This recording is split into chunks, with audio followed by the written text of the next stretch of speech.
The communication array on Luna Base crackled with static as Lieutenant Sarah Chen adjusted the frequency for the 100th time that shift. Deep space monitoring was usually boring work, listening to cosmic background radiation and the occasional chatter from mining ships. But today was different. The signal cut through the white noise like a knife through butter. Clear, desperate, and definitely not human. "Commander Torres, you need to hear this," Sarah called out, her hands trembling as she isolated the transmission. Commander Miguel Torres rushed over, his weathered face creased with concern. The bridge fell silent as the alien voice filled the air, speaking in broken universal standard, the trade language most species had adopted for intergalactic commerce. This is Captain Zixara of the merchant vessel Peaceful Dawn. We are under attack by the Krathari Empire. Our shields are failing.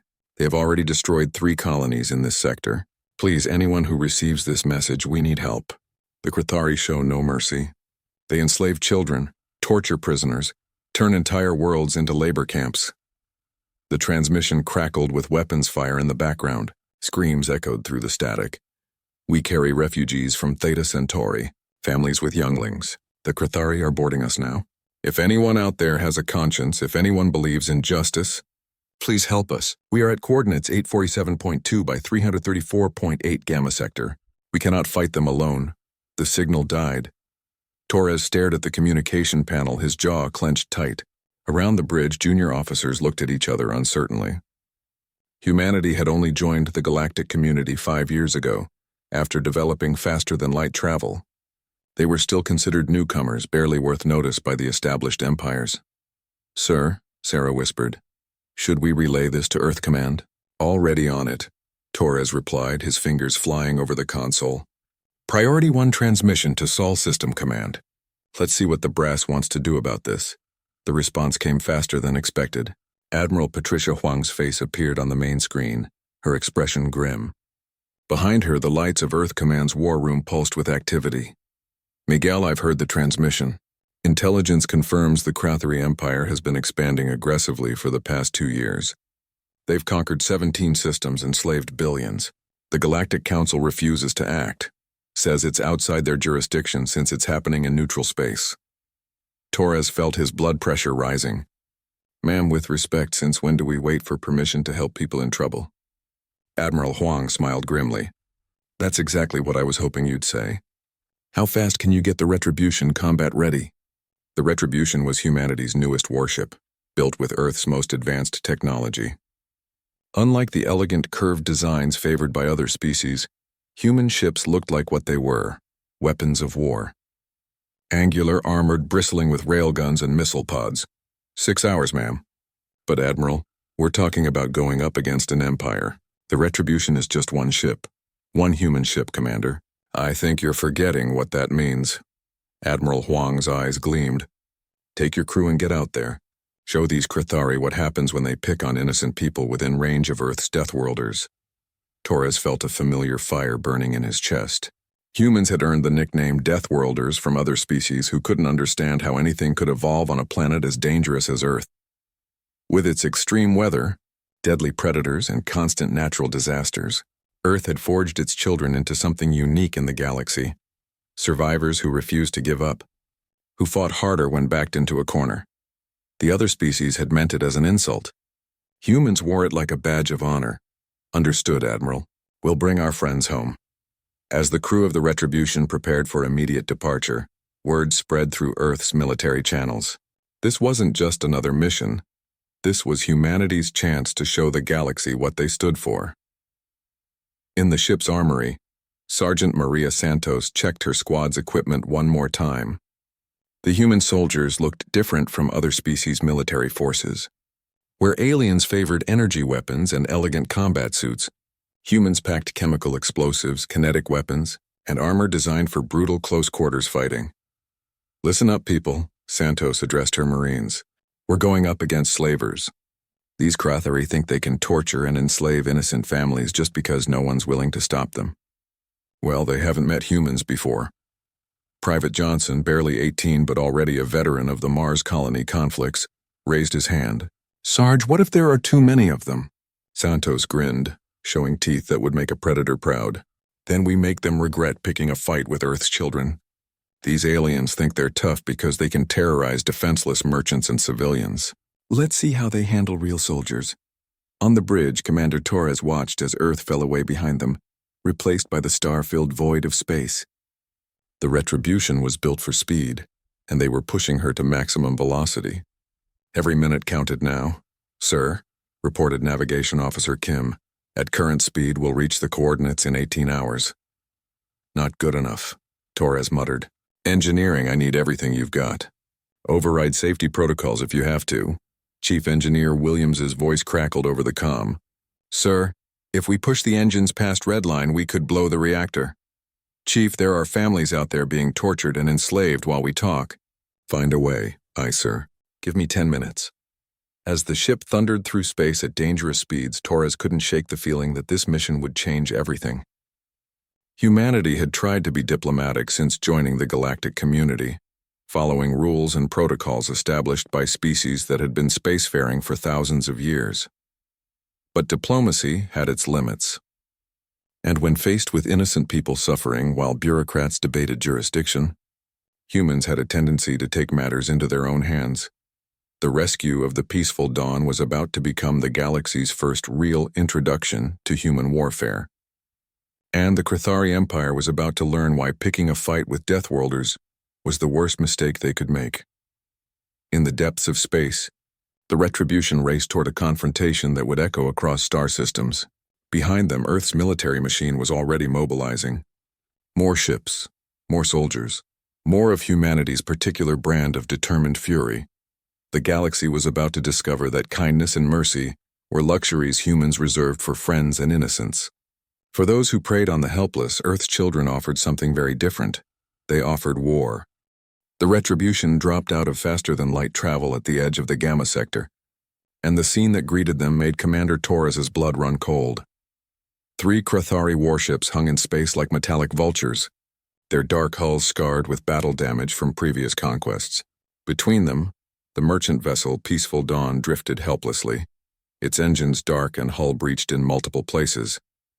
Escape pods floated in the void like seeds scattered by a dying tree. Sensors are picking up massive energy signatures from the Crithari ships, reported Lieutenant Chen from the communication station. They're each twice our size, heavily armed. Torres studied the tactical display with the calm focus that had made him one of Earth's most decorated commanders. The Crithari had positioned themselves in a triangle formation around their prize. Confident that no rescue would come, they were about to learn how wrong they were. Open a channel to the lead Crithari vessel, Torres ordered. The main screen flickered to life, revealing the bridge of the enemy ship.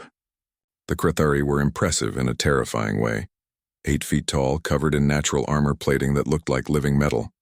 Their leader, presumably the fleet commander, had scars crisscrossed his face and cybernetic implants that glowed with malevolent red light. When the alien spoke, his voice was a harsh rasp that sounded like grinding stone. I am War Chief Thrax of the Crithari Empire. You pilot a vessel unknown to our databases. Identify yourself and state your business or be destroyed. Torres stood slowly, letting the alien get a good look at him. Compared to the towering Crithari, humans looked small and weak. Most species made that mistake exactly once. I am Commander Miguel Torres of the Earth vessel Retribution. I'm here to collect the survivors of the Peaceful Dawn and escort them to safety. Thrax made a sound that might have been laughter. Ah, the new species from the rim worlds. The ones who call themselves humans. Your reputation precedes you. Soft-hearted fools who believe in justice and mercy. The war chief leaned forward, his scarred face filling the screen. The cargo of this vessel now belongs to the Crithari Empire. Turn around and leave, little human, before I add your ship to my collection. Torres smiled, but there was no warmth in it. I'll give you one chance to release the prisoners and withdraw. After that, we do this the hard way. The Crithari commander's expression shifted from amusement to rage. You dare threaten me with a single ship? I have conquered star systems with fleets like this. Maybe, Torres replied calmly, but you've never fought humans before. He cut the transmission and turned to his crew. Red alert. All hands to battle stations. This is not a drill. Alarms blared throughout the ship as the crew snapped into action. In the weapon bays, human gunners loaded railgun slugs that could punch through hull plating like paper. In the Marine barracks, Sergeant Santos and her soldiers checked their boarding equipment one final time. "Sir," called out Weapons Officer Park, "the Crithari are powering up their main guns. Energy levels are off the charts." "Let them shoot first," Torres ordered. "I want them to reveal their full capabilities before we show them ours." The space around the Retribution erupted in deadly fire as all 3 Crithari ships opened fire simultaneously. Plasma beams lanced through the void, each one powerful enough to vaporize a city block. The human ship danced between the incoming fire with agility that seemed impossible for something so heavily armored. "Evasive maneuvers, Helm. Show them how a ship built by Deathworlders moves." Pilot Martinez grinned as her fingers flew over the controls. Growing up in the asteroid belt had taught her to navigate through fields of deadly debris at high speed. Avoiding enemy fire was just another day at the office. The Crithari war chief watched in growing confusion as shot after shot missed the smaller human vessel. His ships were using targeting systems that had conquered dozens of worlds, yet they couldn't land a solid hit on the newcomers. "Impossible," he snarled. "No ship that size should be able to maneuver like that." His tactical officer, a younger Crithari with fewer scars, ventured a suggestion. "War Chief, perhaps we should withdraw and call for reinforcements. These humans fight differently than expected." Thrax backhanded the officer hard enough to leave him unconscious on the deck. "We are Crithari. We do not flee from inferior species." Aboard the Retribution, Commander Torres watched as the enemy ships repositioned themselves for another attack. "That's enough dancing. Time to show them what human weapons can do. Target the lead ship's engine section. Fire." The railgun unleashed a tungsten slug traveling at a significant fraction of light speed. Unlike the flashy energy weapons favored by most species, the human projectile was invisible until impact. The slug punched through the Crithari ship's shields as if they weren't there, tore through 3 decks of armor plating, and exploded out the other side in a shower of debris and atmosphere. "What sorcery is this?" Thrax roared as damage reports flooded his bridge. "Their weapon penetrated our shields." His chief engineer was already working frantically at his station. "War Chief, the projectile was moving too fast for our shields to deflect. It's purely kinetic energy." Torres opened a new channel to the Crithari fleet. "That was a warning shot. The next one goes through your bridge. Release the prisoners now, or I'll demonstrate what human warships are really capable of." But Thrax was beyond reason now. The idea that his mighty fleet could be threatened by a single ship from an unknown species had driven him into a berserker rage. "All ships converge on the human vessel. Ram them if necessary." The 3 Crithari warships began moving toward the Retribution in attack formation, their massive bulk accelerating with surprising speed. On most ships, facing 3-to-1 odds against larger vessels would have meant certain death. Human ships weren't like most ships. "Sir," reported Tactical Officer Reynolds, "they're trying to overwhelm us with a coordinated assault." Torres nodded grimly. "Then it's time for them to learn lesson number 1 about fighting Deathworlders. We don't just survive impossible odds, we thrive on them. Weapons, prepare nuclear torpedoes. Engineering, route all available power to engines and shields." The bridge crew worked with clockwork precision. Unlike other species who panicked when outnumbered, humans had evolved on a world where being prey meant death. They had learned to turn disadvantage into advantage, to use their enemies' strengths against them. "Nuclear torpedoes ready." "Sir," reported Park. "Targeting solutions locked on all 3 ships." Torres felt the familiar calm that came before battle, the same feeling his ancestors had experienced facing down charging predators on the African savanna. Fire. 6 nuclear-tipped torpedoes streaked toward the Crithari ships. The aliens tried desperately to shoot them down with point defense systems, but the missiles were too fast, too well shielded. They had been designed by a species that understood the value of overwhelming firepower. The first torpedo struck the leading Crithari vessel amidships. The nuclear explosion lit up space like a newborn star, tearing through the alien ship's hull with devastating effect. The second and third torpedoes followed milliseconds later, and the massive warship simply ceased to exist, consumed in atomic fire. Aboard the remaining 2 ships, Crithari warriors who had never known fear suddenly understood why other species whispered about the Deathworlders from Sol War Chief. Thrax stared in horror at the expanding cloud of radioactive debris that had once been his flagship escort. They used nuclear weapons in space combat. His surviving tactical officer, sporting a severe concussion from the earlier blow, managed to croak out, "War Chief, no civilized species uses nuclear weapons.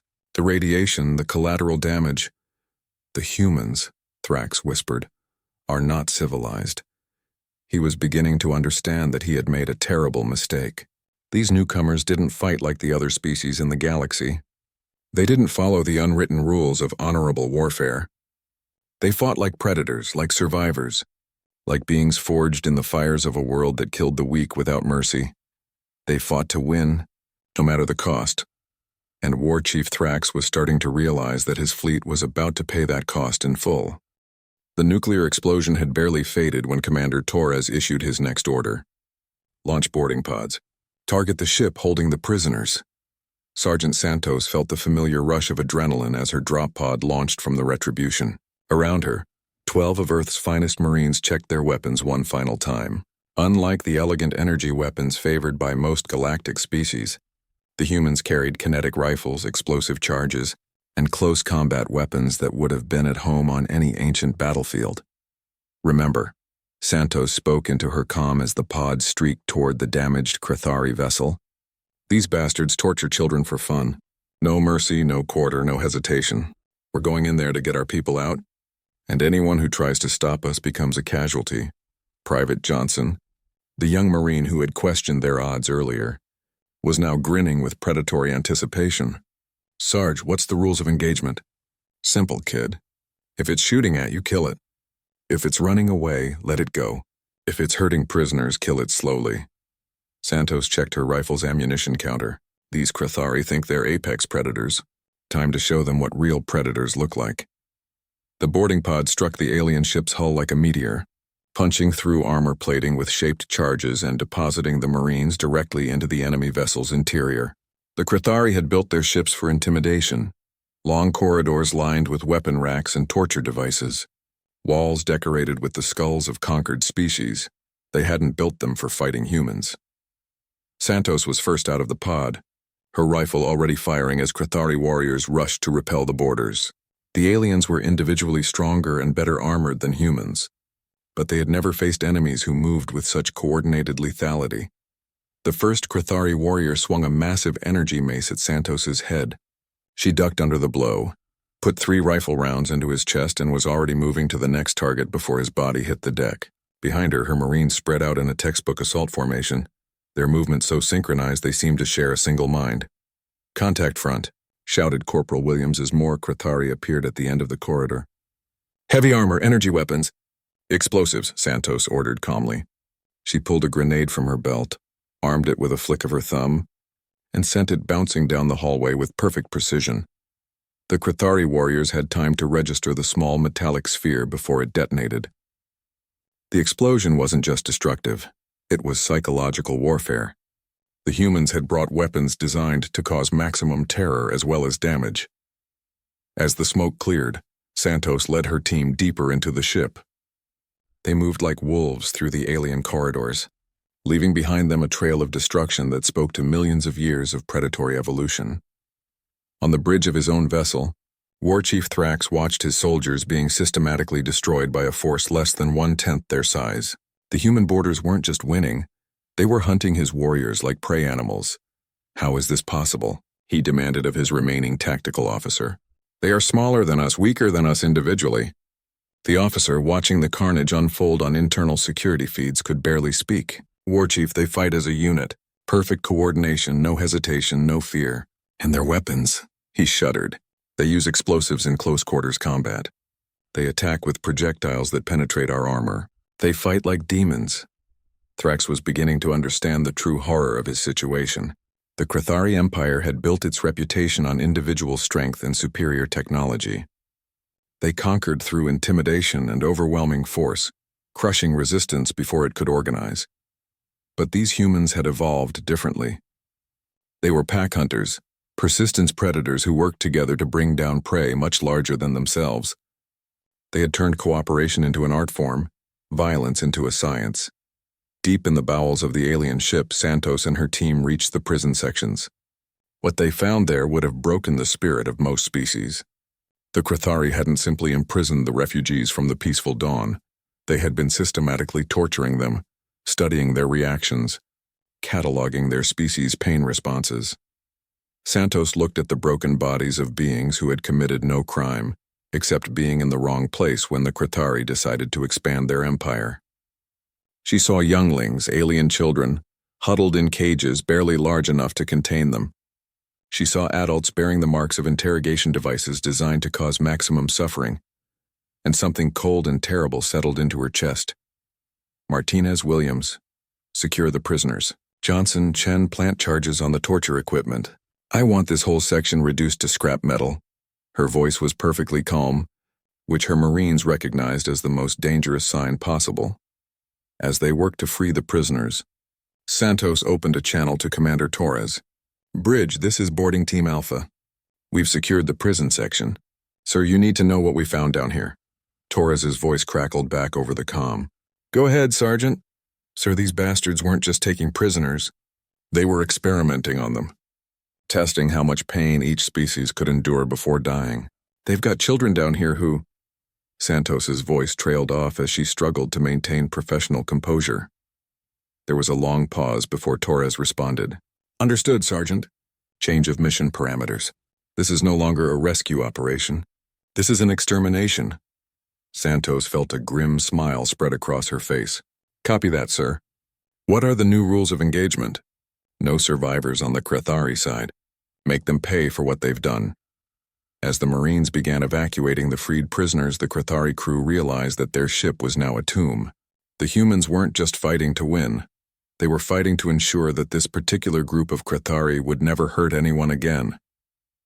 The first alien rescue workers were a species called the Villani, tall, graceful beings with feathered wings and peaceful dispositions. They had never seen humans before, and their first glimpse came as Santos emerged from the blood-soaked corridors of the Krithari ship, carrying a wounded Villani child in her arms.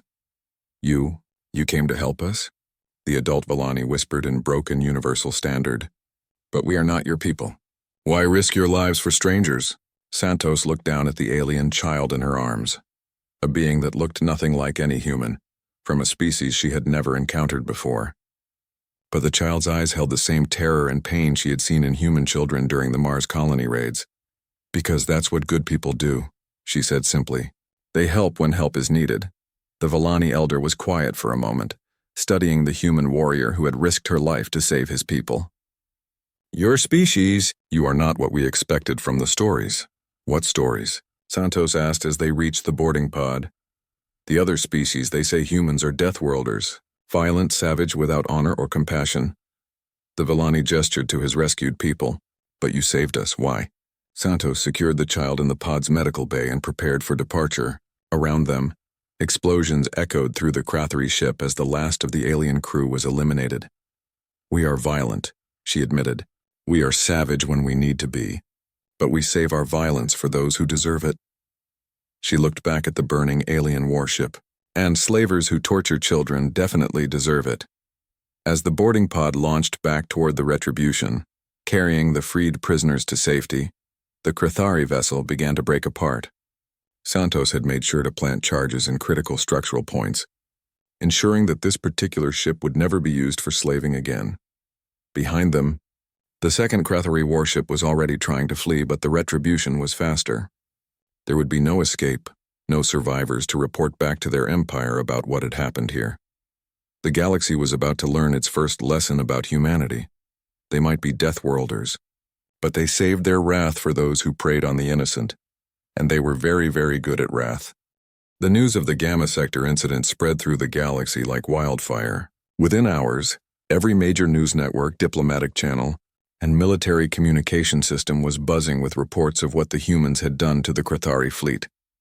On Velox Prime, the capital world of the Galactic Council, Ambassador Cathara of the Zenthian Republic stared at the tactical reports with disbelief.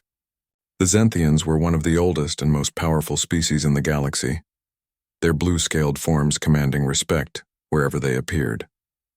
But even Cathara had never seen combat footage quite like this. Play it again, she ordered her aide, a young Zenthian named Vorak, who had been tasked with monitoring the human newcomers.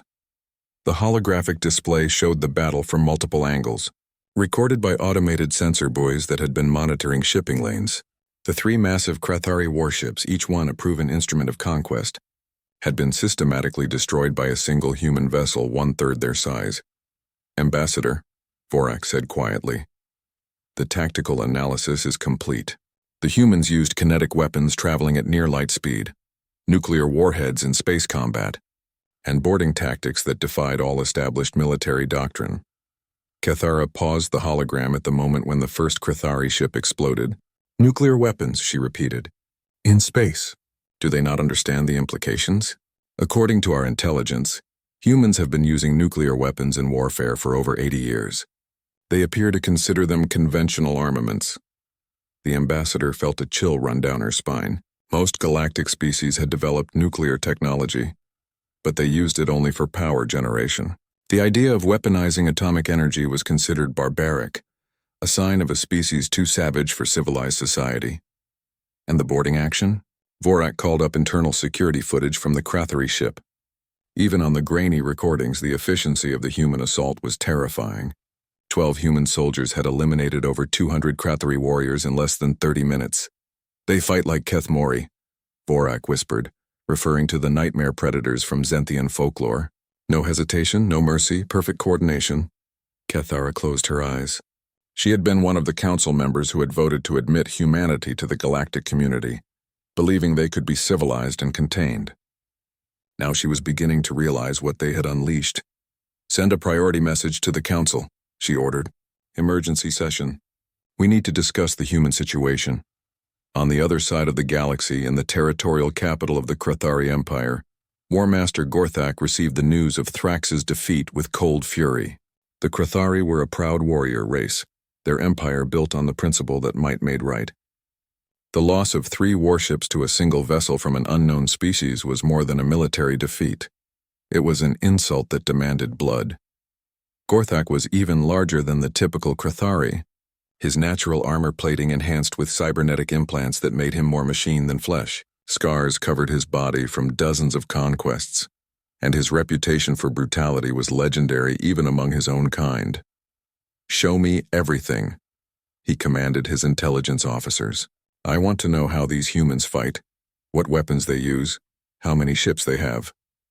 The briefing that followed painted a disturbing picture.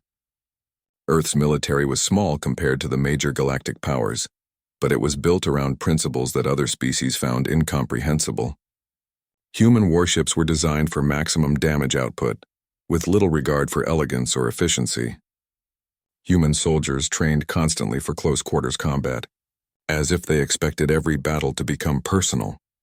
"War Master," ventured his chief analyst, a scarred veteran named Krexhai, "perhaps we should consider diplomatic solutions. The humans may be open to negotiation." Gorthak backhanded the analyst hard enough to crack armor plating. "Diplomacy is for the weak. The humans have insulted the Empire by destroying our ships. They will learn the price of defying Krathari might." He turned to his fleet commanders, his red eyes glowing with malevolent intent.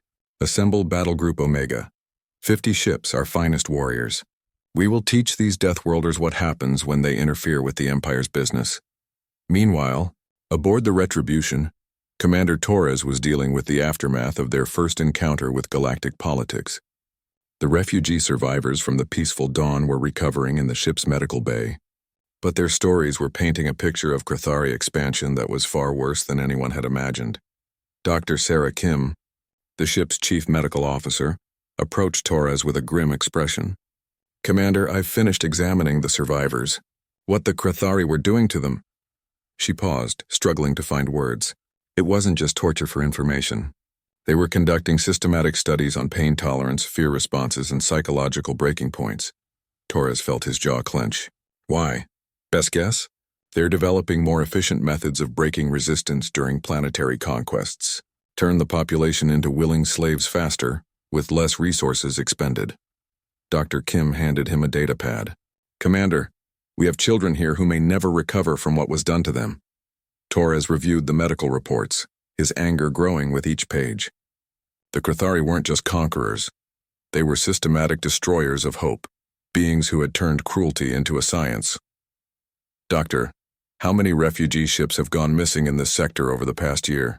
According to what the survivors told us, dozens, maybe hundreds, and those are just the ones that managed to get distress calls out.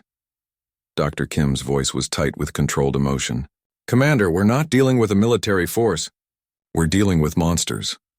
Torres was quiet for a long moment, staring out at the stars through the bridge viewport.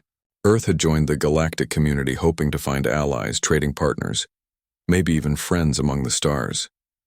Instead, they had discovered a galaxy where beings like the Krathari could operate with impunity while civilized species looked the other way. Sir? Dr. Kim prompted. Send a message to Earth Command, Torres said finally. Full tactical report, survivor testimonies, everything. Tell them we need more ships out here. Sir, the Galactic Council has protocols for this sort of situation. Perhaps we should work through diplomatic channels first? Torres turned to face her, and Dr. Kim was struck by the cold determination in his eyes. Doctor, how long do you think diplomatic channels would take to address this situation? Months, maybe years. The Council moves slowly on territorial disputes. And how many ships full of refugees will disappear while they debate jurisdiction? Torres activated the ship's communication system. All hands, this is the captain. What we found here today is just the beginning. Intelligence suggests the Krathari have been conducting these operations throughout this entire sector of space. His voice carried throughout the ship, reaching every member of the crew. I know some of you signed up for exploration, for peaceful contact with alien species, but sometimes peace has to be earned through strength. Sometimes the only way to protect the innocent is to eliminate those who prey on them. In the Marine quarters, Sergeant Santos nodded approvingly as she cleaned her rifle. Around her, her soldiers were already preparing for the next engagement, checking equipment and reviewing tactical data. We have a choice, Torres continued. We can follow diplomatic protocols while innocent people suffer and die. Or we can do what humans have always done when faced with bullies and predators. We can fight. The response from the crew was immediate and unanimous. From the bridge to the engine room, from the Marine barracks to the medical bay, the answer came back as a single voice. Hurrah! But even as the Retribution prepared to continue its mission, the political implications of their actions were spreading across the galaxy. Species that had dismissed humans as minor players were suddenly paying attention. Trade routes were being rerouted, military assets were being repositioned. Ambassador Kethara's emergency council session was about to convene. And the topic would not be whether to censure the humans for their violence, but whether the galaxy could afford to have such dangerous allies. Because one thing was becoming clear to every intelligence agency: diplomatic corps and military command in known space. The humans weren't going to stop. They had found a cause worth fighting for, and they were very, very good at fighting. The galaxy was about to discover what happened when Deathworlders decided to export their particular brand of justice to the stars.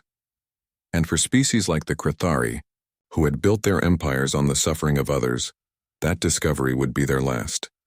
Warmaster Gorthak's armada was a sight that had brought terror to dozens of star systems. 50 Krathari warships arranged in perfect attack formation, each one bristling with weapons capable of reducing planets to radioactive wastelands. The flagship Domination was a massive dreadnought, over 2 kilometers long and armed with enough firepower to level continents. As the fleet approached the coordinates where Thrax's ships had been destroyed, Gorthak stood on his bridge studying tactical displays. The human ship responsible for the humiliation was still in the area, apparently searching for more refugee vessels. Warmaster reported his sensor officer. We have the human vessel on long-range scanners. It appears to be conducting rescue operations near the debris field. Gorthak's scarred face twisted into a cruel smile. Perfect. They will learn what happens when inferior species interfere with Krathari business. All ships attack formation. I want that vessel captured intact if possible. I have plans for its crew. The Krathari fleet accelerated toward their target, confident in their overwhelming numerical advantage. In their entire history of conquest, no enemy had ever withstood a force of this magnitude. They were about to encounter their first exception.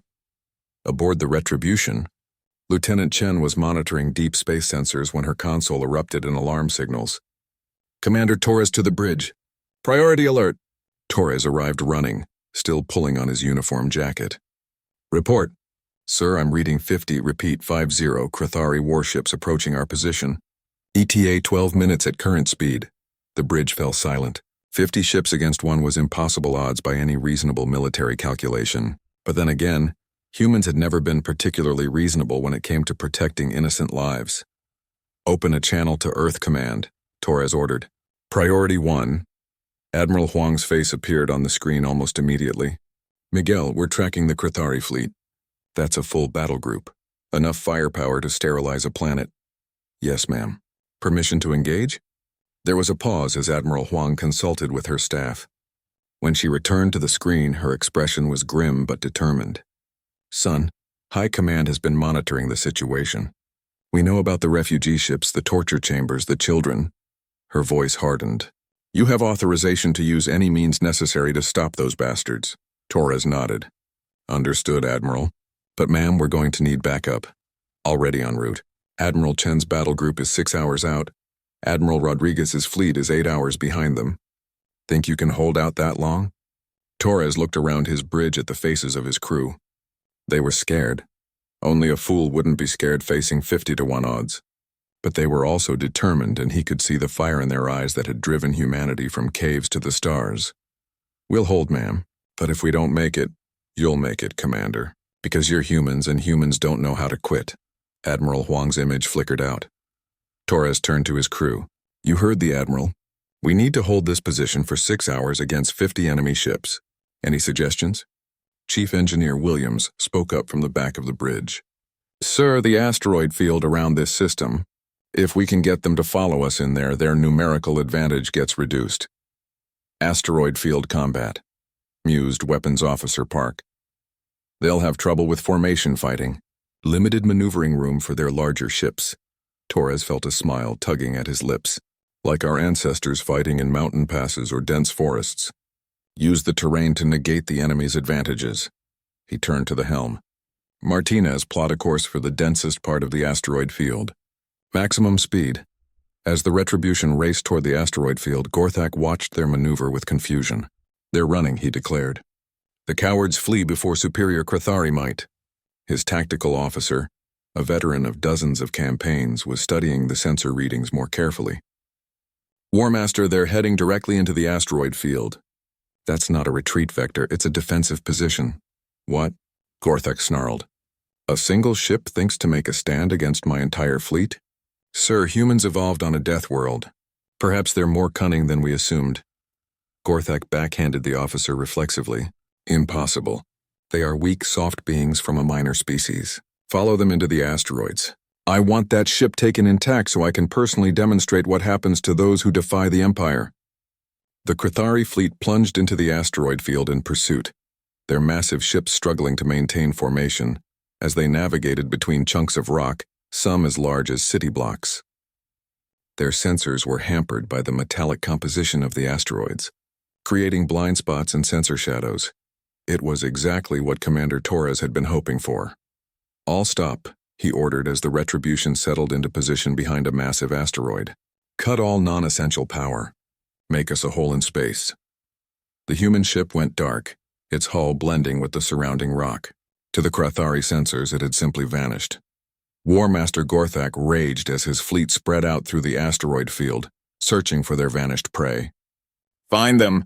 They cannot simply disappear. The answer came minutes later when the first Krithari cruiser exploded. A nuclear torpedo had struck it from behind, launched from the concealment of an asteroid cluster. Before the flash had faded, a second ship died, then a third. Ambush, Gorthak roared. They're using the asteroids as cover. The Retribution was playing a deadly game of cat and mouse, using the asteroid field like a three-dimensional maze. The human ship would emerge from hiding just long enough to launch a devastating attack, then disappear again before the Krithari could respond. Sir, reported Lieutenant Chen, their formation is breaking apart. They're trying to search each asteroid cluster individually. Perfect, Torres replied. Divide and conquer. Weapons, prepare for close-range engagement. We're going hunting. What followed was unlike any space battle in galactic history. The Krithari, accustomed to overwhelming their enemies with superior firepower and numbers, found themselves fighting a guerrilla war in 3 dimensions. The Retribution would appear without warning, unleash hell on an isolated enemy ship, then vanish back into the asteroid field before reinforcements could arrive. Sergeant Santos and her Marines were busy too. Every time a Krathari ship was disabled but not destroyed, boarding pods would launch from hidden positions, delivering human soldiers directly onto enemy vessels. The Marines would eliminate the crew, plant demolition charges, and evacuate before the ship exploded. "This is impossible," War Master Gorthak screamed as his fleet count dropped to 40 ships, then 35, then 30. "How can a single enemy vessel destroy so many of our ships?" His surviving tactical officer, promoted after his predecessor had been killed in one of the human ambushes, tried to explain. "War Master, they're fighting like Kethmori. Pack hunters. They isolate individual ships and destroy them before the pack can respond. Then we regroup," Gorthak ordered. "All ships return to formation. We'll blast our way out of this cursed asteroid field and force them to face us in open space." But the humans weren't finished. As the surviving Krathari ships tried to regroup, they found their exit routes blocked by perfectly placed nuclear mines. The humans had been preparing this trap from the moment they entered the field, using their knowledge of asteroid composition and gravitational fields to create a killing ground, tailored specifically for their enemies. Commander Torres watched the Krathari fleet, struggling to escape their trap, and felt no pity. These were the beings who tortured children for sport, who turned conquest into an art form of suffering. They deserved everything that was about to happen to them. "All remaining torpedoes," he ordered. "Full spread. Let's finish this." The last salvo of nuclear weapons lit up the asteroid field like a newborn star. When the light faded, War Master Gorthak's mighty fleet had been reduced to 15 damaged ships limping toward open space. But even as they celebrated their impossible victory, the crew of the Retribution knew this was only the beginning. They had bloodied the Krathari Empire's nose, but they hadn't broken it. And somewhere in the depths of space, more slaver fleets were preying on innocent refugees. The war between humanity and the galaxy's predators had only just begun. "Sir," reported Communications Officer Chen, "I'm receiving a transmission from the surviving Krathari ships. Put it through." War Master Gorthak's face appeared on screen, his scarred features twisted with rage and something that might have been fear. "Human. You have made an enemy of the entire Krathari Empire this day. We will hunt your species to extinction for this insult." Torres stood slowly, letting the alien get a good look at him. When he spoke, his voice was calm, measured, and absolutely terrifying in its certainty. "War Master Gorthak, let me make something very clear. We didn't start this war. You did the moment you decided to torture innocent refugees. But we're going to finish it, and when we're done, the only place anyone will remember the Krathari Empire existed will be in history books, filed under mistakes that got corrected." He cut the transmission and turned to his crew. "Set course for the next refugee route. Let's go save some more people." Behind them, the Juror. The emergency session of the Galactic Council was unlike any in the organization's 1,000-year history. Representatives from hundreds of species filled the vast amphitheater on Velox Prime, their voices creating a cacophony of concern, fear, and debate. At the center of it all sat the Council of Five, the oldest and most powerful civilizations in the galaxy. Ambassador Cathara of the Zenthian Republic called for order, her blue scale shimmering under the chamber's lights. "Fellow beings, we are gathered to address the situation in the Gamma sector.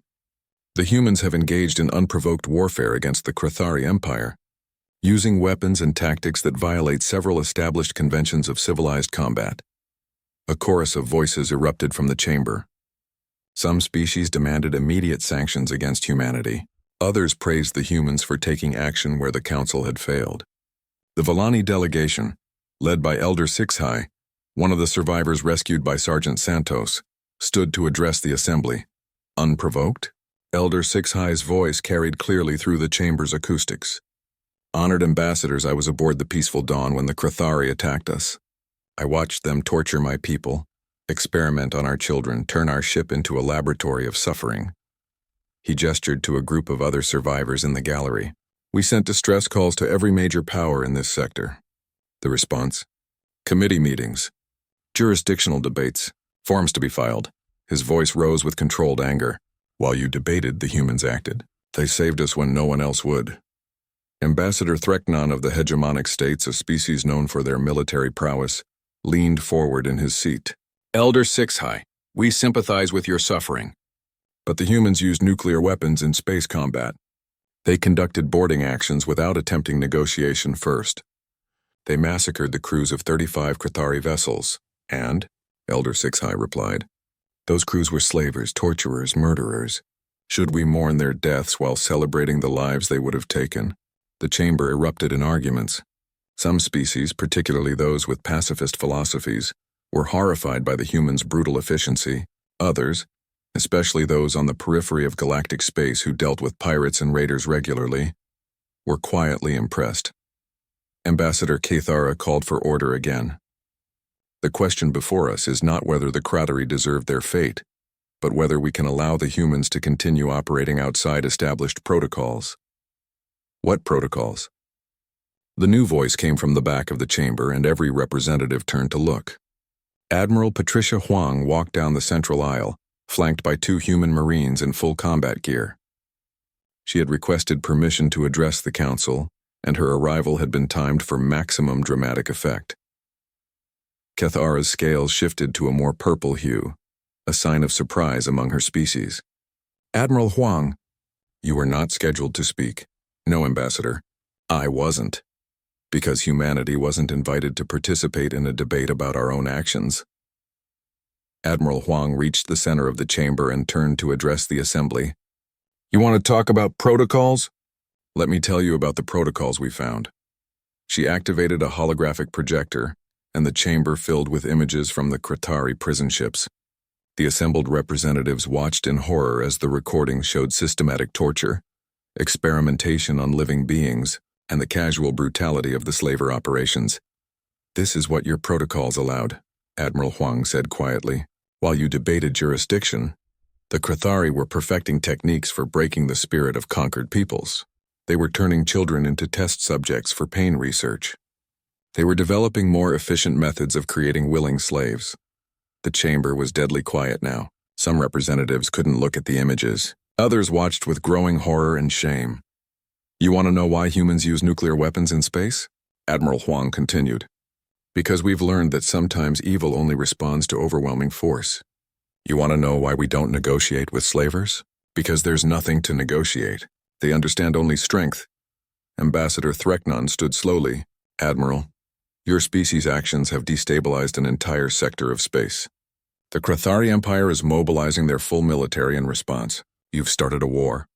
Admiral Huang turned to face him directly. Ambassador Threknon, with respect, we didn't start anything. The war was already happening.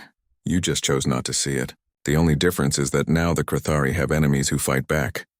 She gestured to the holographic images still floating above the chamber. How many ships like the Peaceful Dawn have disappeared in the past year?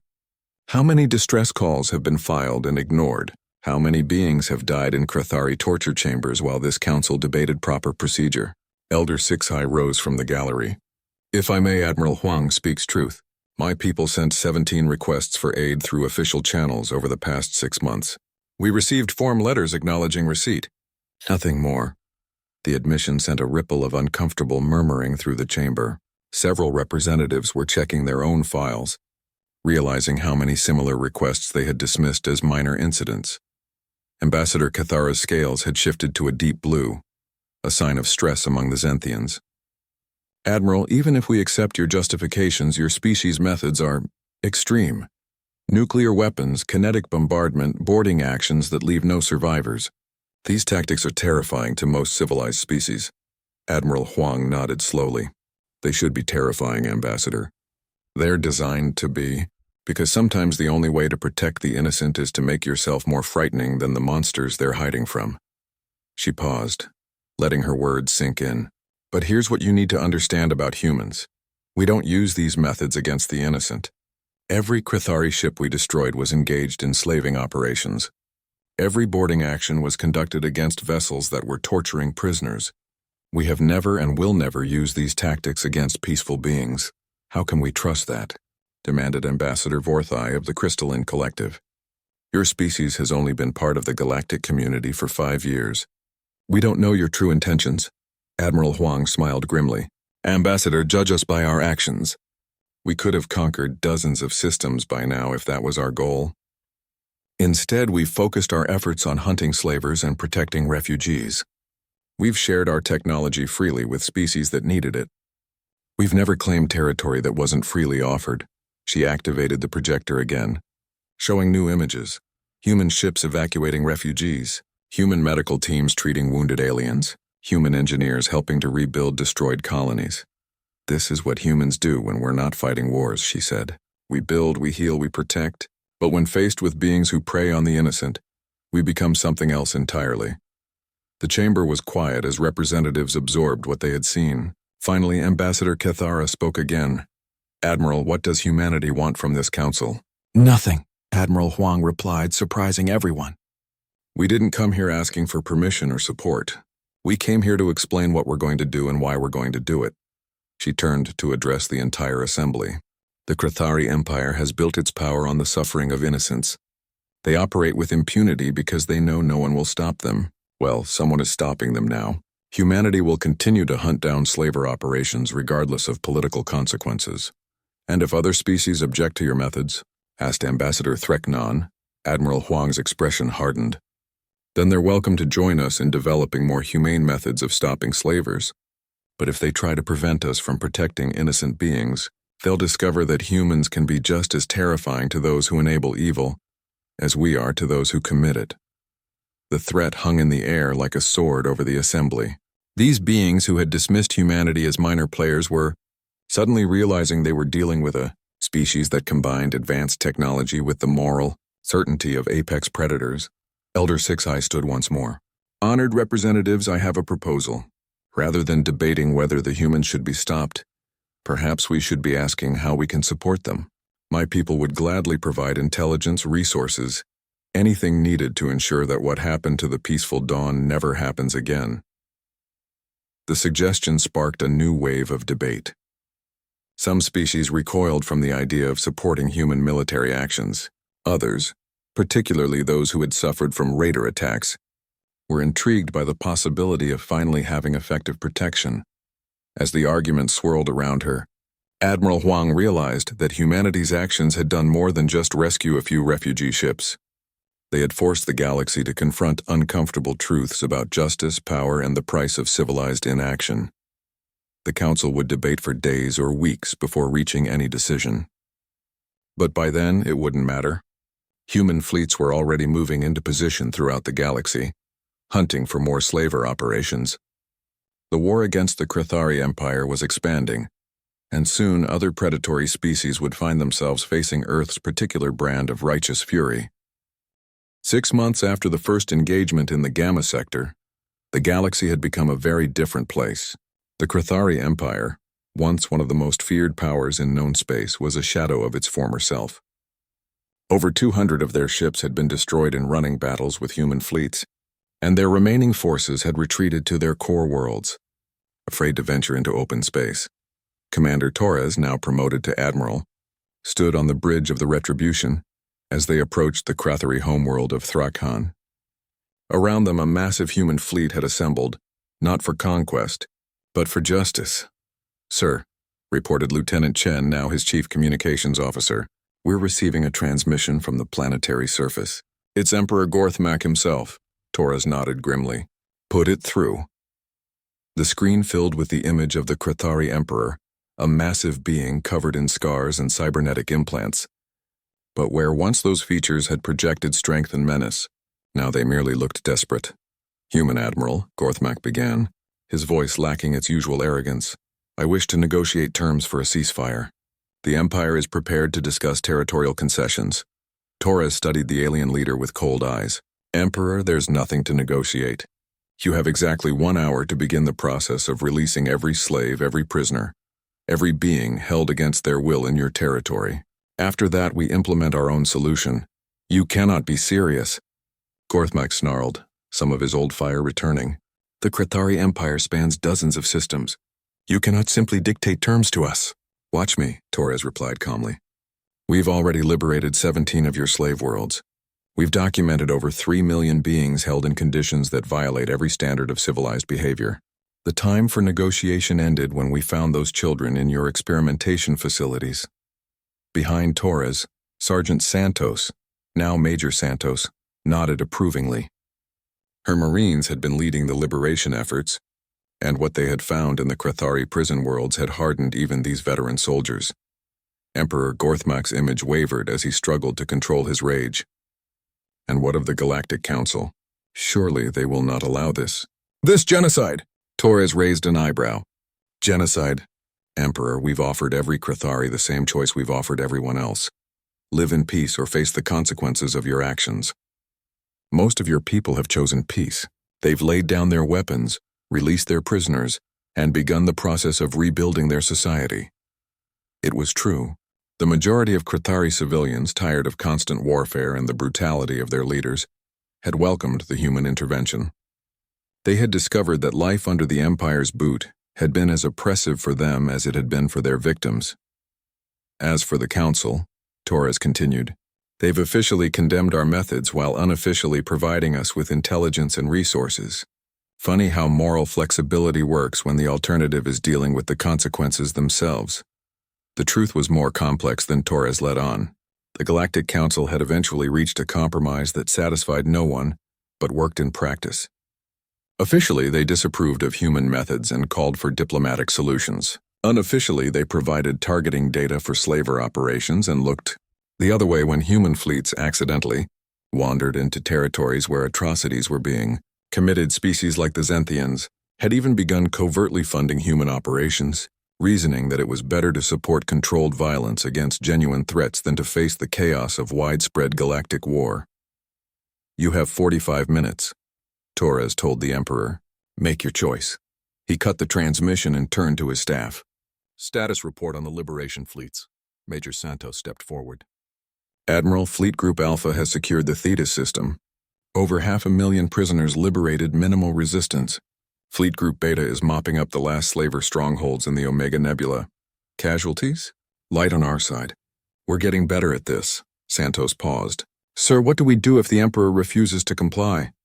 Torres looked out at the planet below, where billions of Krathari civilians waited to learn their fate. Then we remove him and let his people choose new leadership. The Krathari species isn't evil, Major. Their government is. Time to give them a chance to prove they can do better.